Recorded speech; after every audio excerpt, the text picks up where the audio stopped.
everybody. Welcome to the Dr. Harris channel. Hope we're doing well. I'd like to have an open conversation. People who tend to respond well to the lameness of life, right? You gotta wait and see. I'm waiting and see. Okay, may I ask a question? What does that do? The waiting and the seeing, because you're waiting and seeing for other human beings that have come here to learn lessons just as you've been slated to do. You're waiting and seeing for what? You're waiting to see if they're going to broaden in perception, perspective, schema. You're waiting to see if they're going to look to do better within themselves. You're waiting to see if they're going to have better support for self-discipline. We're waiting to see if they start to understand grace and mercy. Are you waiting to see if they can move with forgiveness? What are you waiting for with the humans that you're waiting to see?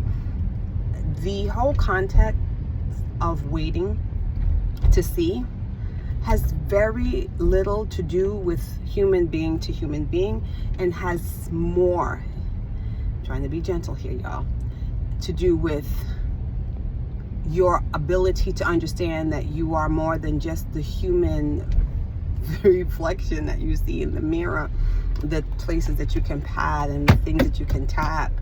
You are more than that. So the waiting to see is seeing how you incorporate your wholeness into your oneness, and the display of that oneness, the exercising, the experiencing from that wholeness space. That's where it's coming from, to be of benefit to you, not to wait on other people like me, like you, to decide to do what? When you're waiting or beyond, I'm waiting on you. What are you waiting for per se? Exactly. Just for clarity purposes, what are we waiting for per se? Please, it will do better if you wait on the Lord than to wait on man. You will do better. You will fare better, as in have more success, less angst. You cannot support the free will of another. Sometimes the truth being told, you sometimes don't do all that great with the free will that you have on your own. Never mind waiting for somebody else to step into their free will to be a support. Because what if their logic is not one that fits yours in the space of growth? Let's just say you're not about betterment and that person is. So then what will you then be waiting for? For them to become supportive of less? Well, then how is that going to work? When would that click up? It doesn't. So I'd like us not to be so supportive of the lame. I'd like us not to be so engaging with the lame.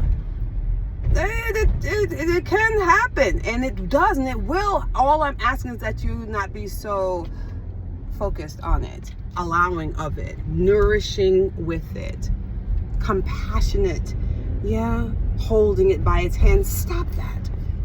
Cut it out. You are made for the awesomeness that's been imbued in you. Okay? I don't want to hear any more about this. I'm going to wait and see how it goes. What?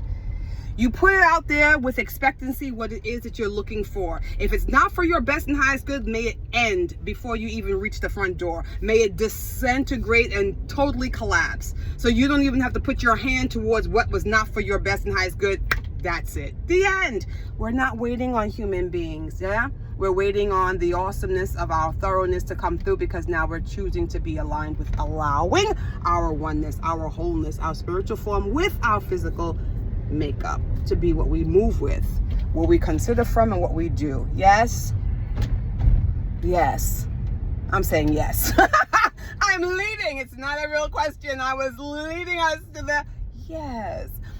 We need to do more in that space. Come away from the lane, step into what's for our best and what is the best in the whole view, not in just the limited view. Okay, you are loved. You are provided for. You are a big deal for real, not for fake. Be in awe about the wonder that you are and the treasure you have always been. Peace, y'all. See you later, okay?